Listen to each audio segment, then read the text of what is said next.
보겠습니다. 네, CJ 봉투모의고사 제2의 의미 파트 들어가도록 하겠습니다. 어휘 쪽 같은 경우 저번에도 얘기했지만 한 번 더 복습하겠습니다. 자, 의미 관계를 파악할 때 우선 우리가 파악해야 될 게 첫 번째,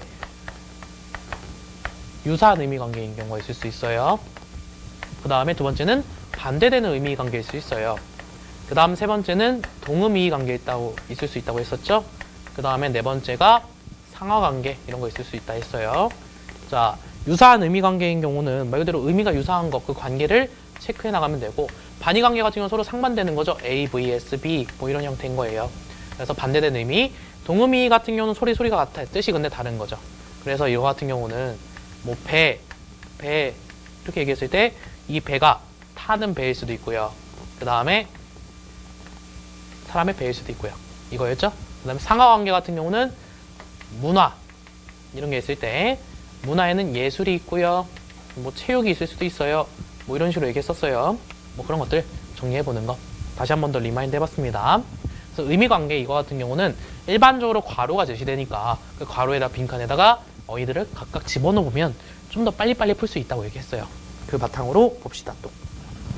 자, 4번 문제 갈게요. 4번 문제. 다음 단어들 간의 의미관계를 고려하여 괄호 안에 들어갈 말 계속 나오죠? 현실, 사실 이런 말 나왔네요. 자, 현실 괄호하고, 자 이거 문제 유형 다시 한번 더 볼게요. 이렇게 돼 있고요. 괄호하고 사실 이랬어요. 자, 현실에다 대응될 수 있는 거, 사실에 대응될 수 있는 게 뭘까? 반이냐, 유이냐 이것도 드러나가야겠죠? 그럼 집어넣어 보세요. 뭔가 맥락이 안 맞아. 우선 집어넣어 보면 되고, 2번 집어넣어 볼게요. 자, 현실과 이상, 허구와 사실이죠. 자, 이러면 딱 나오잖아요. 현실, 이상, 단위관계. 허구, 사실. 허구라는 것은 실제 존재하지 않는 거죠. 사실적인 내용이 아니라 거짓이다. 그래서 사실과 허구도 반의. 아, 반의관계 묻는 문제였구나. 이렇게 체크하라고요. 됐죠? 이런 식으로 빈칸에다 직접 집어넣어 보는 것이 오히려 쉬운 방법이 될 수 있다. 자, 넘어가고요. 11번 문제입니다. 자, 단위 문제죠? 단위 문제 체크해 보라고 말씀드렸었어요. 자, 그래서 고등어 같은 경우는 한 손 이런 말 쓰죠. 그럼 인삼 같은 경우는 뭘 쓰냐면 채를 써요. 인삼 같은 경우도 하나의 식물이고 뭐 그런 거잖아요. 그럴 경우 채를 쓴다. 식물과 관련된 것들은 거의 대부분이 채를 쓴다고 보시면 돼요. 쾌 같은 경우는 북어, 한 쾌 이럴 때 쓰는 거예요. 쾌. 그 다음에 뭐 쌈 같은 경우는 아까 나왔었죠. 쌈 같은 경우 뭐 바늘 한 쌈 이렇게 쓰는 거였어요. 축 같은 경우는요, 오징어 한 축 이런 식으로 쓰는 거였고요. 네, 이런 식으로 나왔었다. 네, 이렇게 체크 계속 단위로 외워 나가셔야 돼요. 뭐 저번에 얘기해 드렸던 게 대포 같은 경우는 한문 이렇게 쓴다 했었죠. 그런 것들 기억해 놓으실 것. 자, 됐습니다. 자, 그 다음에 20번. 의미관계 마찬가지로 파악하는 건데, 딱 나왔네요. 문화 대 예술 이랬어요. 문화 예술. 자, 문화 대 예술 이랬죠. 문화와 예술 관계를 파악해보면, 자, 여러 가지 문화들이 있을 수 있어요.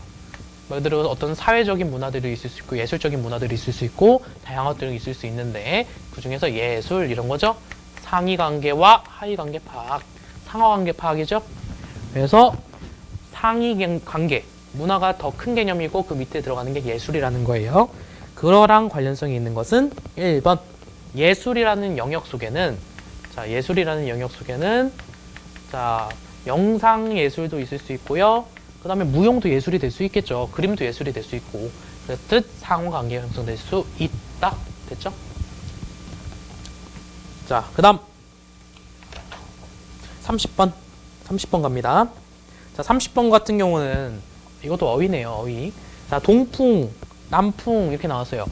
동풍을 순우리말로 하면 새바람이에요. 그 다음에 남풍을 순우리말로 하면 마파람이에요. 네. 한이바람 같은 경우 높새바람 있죠. 높새바람을 순우리말로 한이바람. 이런 식으로 순우리말과 그 다음에 한자어 이렇게 대등 관계에 있는 거 그거 찾아봐라. 유의관계죠 사실 이런 건. 그래서 답이 3번이다. 됐습니다. 자, 그래서 이어서 넘어가고요. 40번 갈게요. 40번. 40번 같은 경우는 보험 대 산업은 괄호 대 판소리 이랬거든요. 자, 보험 대 산업 어느 게 더 상위 개념인가? 자, 보험 대 산업이랬어요. 산업 같은 경우는 여러 가지가 있을 수 있어요. 말 그대로 뭐 생산, 제조, 그 다음에 보험, 금융 다 될 수 있는 거잖아요. 그 중에서 하나에 속하는 것이 보험이죠. 상업이 상, 보험이 하 관계다.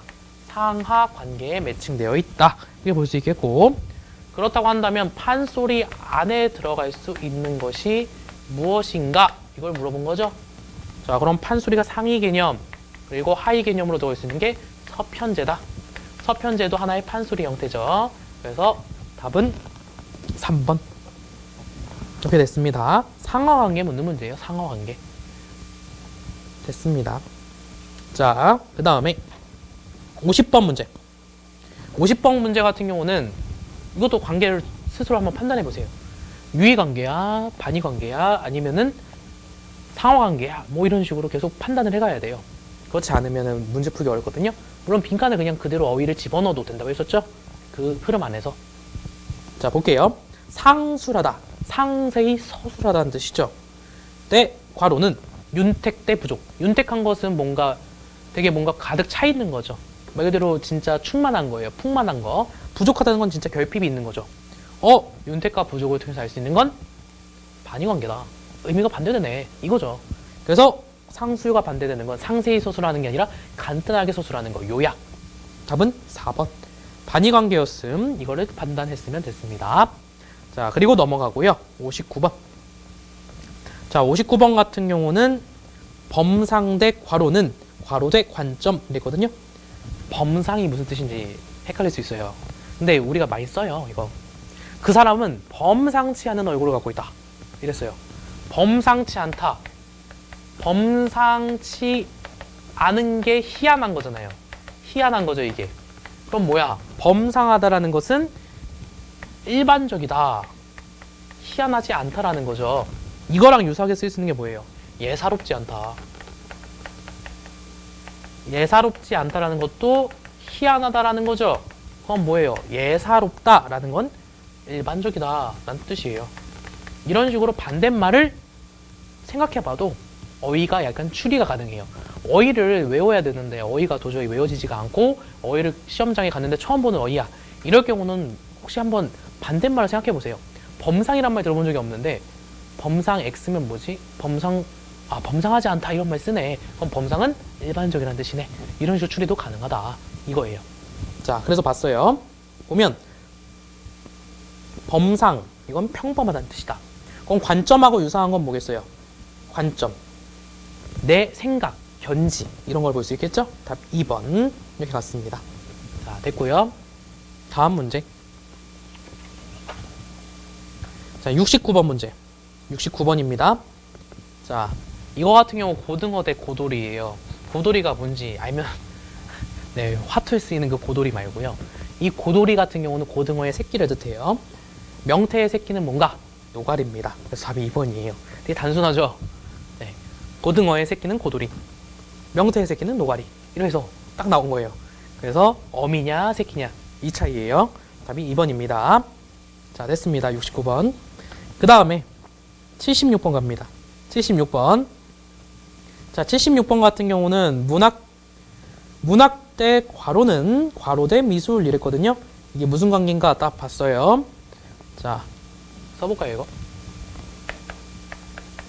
문학 대 괄호는 괄호 대 미술이다. 자, 그럼 이거 관계도를 좀 잘 만들어 봐야 되는데 괄호에 뭘 집어넣어야 될지 도저히 모르겠어요. 이것만으로 추리 가능하면 천재예요. 집어넣어야죠. 그죠? 그럼 1번부터 집어넣어 볼게요. 1번. 예술과 조각이 나왔네요. 예술과 조각. 자, 예술과 문학 관계를 봤더니만 예술이 더 큰 개념인데 상. 문학은 예술 속에 속하는 거죠. 하. 상하 관계. 미술. 조각 비교해 봤더니 미술은 상위 개념. 미술 중에 조각 미술이 있는 거죠. 하위 개념. 답 1번. 이렇게 짜맞춰 봐야 돼요. 집어넣어 보는 수밖에 없어요. 이런 문제 같은 경우.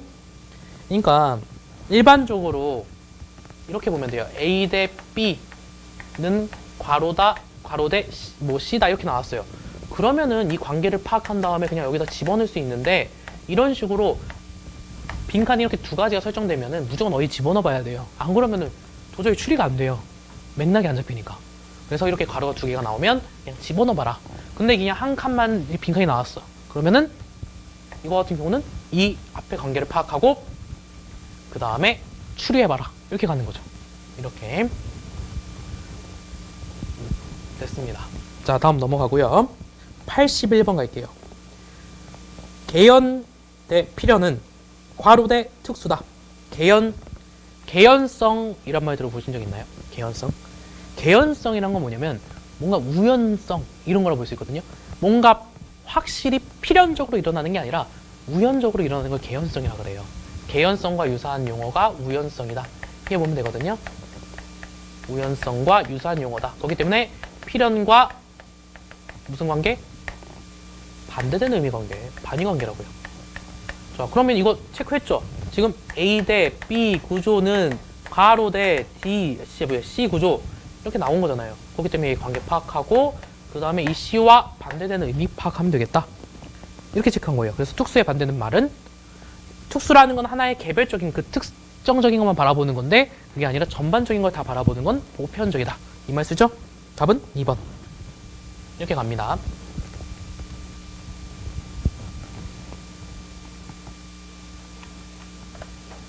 자, 그 다음 89번.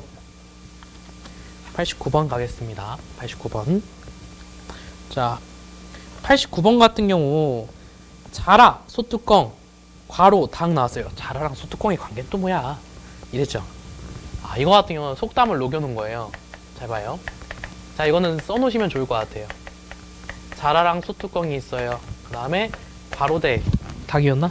괄호대 닭. 자, 자라 보고 놀란 가슴. 놀란 가슴. 소뚜껑 보고 놀란다. 이거예요. 여기서 따온 거다. 그래서 자라 보고 놀란 가슴, 소뚜껑 보고 놀란다. 이거죠? 이거 대응시킨 거예요. 그러면 뭐겠어요? 소, 닭 보듯 하다. 이거랑 매칭시킬 수 있겠죠? 이거는 판단하기 쉽지 않으면 대입해봐요.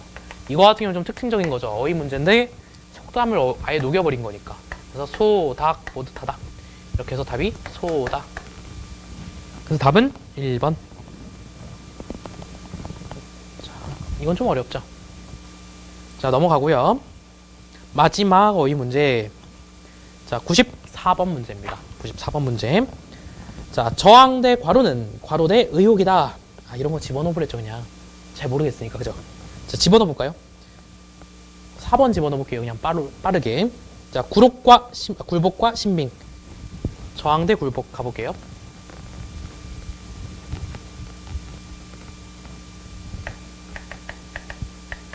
저항 대 굴복은 근데 딱 봐도 보이죠? 저항하고 굴복. 그 다음에 신빙과 의혹. 자, 저항이라고 하는 것은 싸워 투쟁하는 거예요. 굴복은 당하는 거죠. 포기하는 거죠. 반대 관계. 반의 관계고 그거와 관련된 거. 신빙성이 있다. 신뢰롭다. 이 뜻이죠. 의혹은 뭐예요? 신뢰롭지 못하다. 뭔가 계속 의문이 남는다. 그 뜻이죠. 그렇기 때문에 서로 반대 관계네. 그래서 신뢰와 의혹. 서로 반대 관계다. 이렇게 답이 체크돼서 답은 4번이다. 이렇게 연결된 거예요. 자, 그래서 어휘를 이제 다시 한 번 더 문제 유형을 정리해 볼게요. 자, 그래서 보면은 A 하고 괄호하고는 괄호는 B 이 구조가 있을 수 있고 그 다음에 두 번째는 A 대 B는 괄호 대 C다 이런 구조가 있단 말이에요. 이럴 경우 A 대 괄호는 괄호 대 B다 이런 경우는 이거 추리하기 쉽지가 않다고요. 그래서 보기에 있는 어휘를 그대로 그냥 집어넣어봐라. 보기 어휘를 넣어볼 것 이렇게 정리했어요. 넣어볼 것. 반면 A 대 B는 가로 대 C인 경우는 A 대 B의 관계를 파악하는 게 중요하죠. 자, 관계는 여러 가지가 있다고 했어요. 유사한 의미를 갖는 관계가 있을 수 있고 반대되는 의미를 갖는 관계가 있을 수 있고 위와 아래 상황이 나타나는 경우가 나타날 수도 있다. 이 세 가지 유형이 특히 특징적으로 많이 나와요. 그래서 이 세 가지 관계를 파악하고 그 다음에 C와 매칭시켜서 어휘를 집어넣어라. 이렇게 했었던 거죠? 이걸 정리했습니다. 네, 이 정도 바탕 안에서 어휘는 풀면 되고 근데 어휘는 중요한 게 외워야 돼요, 어느 정도. 그렇기 때문에 저번에 체크해 드렸었죠. 어휘 같은 경우 우선은 단위 외워라. 단위. 뭐 축이라든지 톳이라든지 아니면 뭐 쌈이라든지 이런 어휘들 있죠? 이런 것들은 좀 외워두세요. 그 다음에 나이. 나이를 뭐로 지칭하는지. 70세 고이라는 됐죠? 뭐 이런 거. 고이. 20세 약관 이렇게 얘기한댔죠? 이런 거 외워두셔야 된다는 얘기예요. 이런 것들 쭉 한번 체크해 보시면 어휘 문제 풀 때 좀 더 도움이 되실 겁니다. 어휘 문제 같은 경우는 금방금방 까먹을 수도 있어요. 그렇기 때문에 시험 보기 전에 조금 약간 어떻게 보면 휘발성이 있을 수는 있겠지만 그 전에 시험 보기 그 전에 쫙 한번 훑어보고 외우시면 좀 더 도움도 되겠죠. 네. 자, 이렇게 해서 CJ 모의고사 2회까지 다 마무리했습니다. 네, 고생하셨습니다.